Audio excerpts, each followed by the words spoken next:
are back with Patrick Olson, and we are answering all of your auto-related questions, as well as if you have any auto-related concerns if your car has been impacted by the recent storm. So we're going to start with this question. How often does Carfax update its records? And if the car was recently involved in a storm, how quickly would that information be reflected?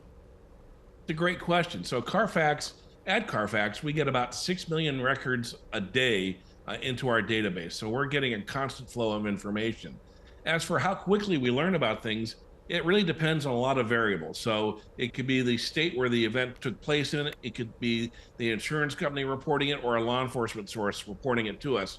So there can be a lot of variability about when that information gets in. And is there a way to find out if the previous owners reported any storm-related issues or damage during their ownership? Sure, I would say in most cases that the owners would likely have gone through their insurance companies to get reimbursement for damage that was done that could be repaired.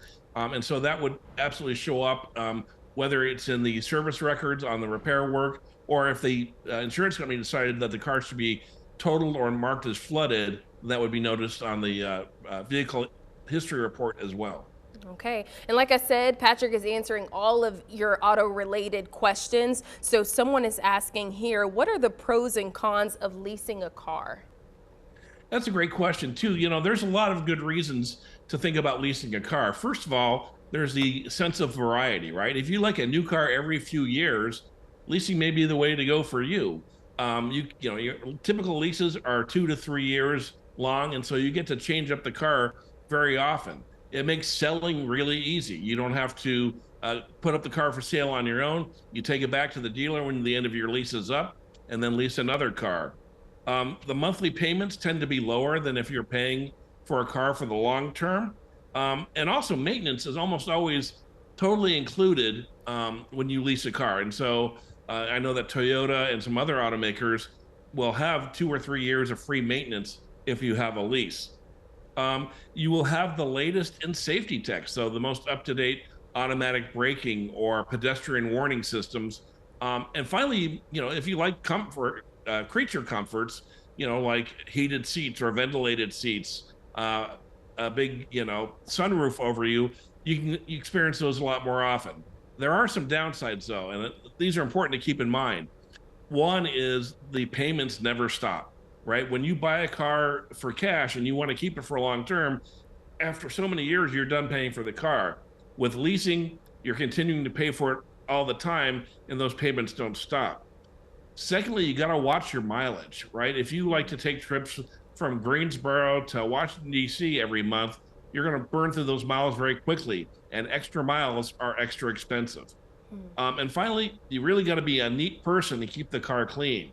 If you've got 3 kids like I have, and when they're little, they're spilling juice, they're spilling crackers, you get that sort of industrial strength asphalt between the seats made up of all sorts of icky stuff. You can't take that car back at the end of a lease. The dealership will certainly hit you up to pay for the cleaning of it. So there are good reasons to try leasing if that's what you want. But if you're looking for a long-term, you want to build up equity in a car, then leasing probably isn't for you. Sure. Good information there. And someone else is asking, I have been shopping for a particular vehicle, and a lot of the ones I find are from Florida, brought to the area in recent months. So should I be concerned about flooding?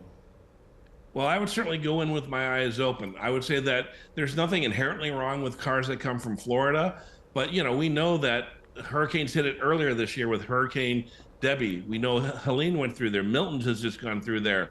So I'd say follow those 3 steps. One, go to carfax.com/flood, put in the vehicle identification number, the VIN, and make sure it's never been titled as flooded.